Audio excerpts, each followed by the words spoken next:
Ruas jalan yang menghubungkan Kabupaten Lahat dengan Kota Pagar Alam, Provinsi Sumatera Selatan, amblas pada Sabtu 13 Februari 2021 sekitar pukul 2:30 waktu Indonesia Barat.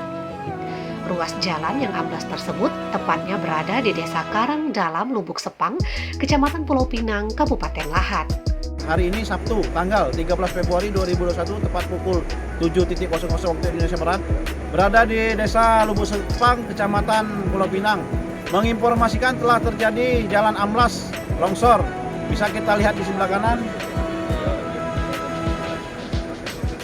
Jadi kami dari jajaran Satlantas Polres Lahat membuat jalan alternatif satu jalur untuk sementara yang dari Pagar Alam bisa ke arah Lahat, yang dari arah Lahat kita arahkan melewati Gumai Ulu. Inilah yang dapat kami informasikan. Untuk informasi lebih lanjut akan kami laporkan kembali. Kami juga menghimbau untuk masyarakat agar tetap berhati-hati melintasi jalan tersebut.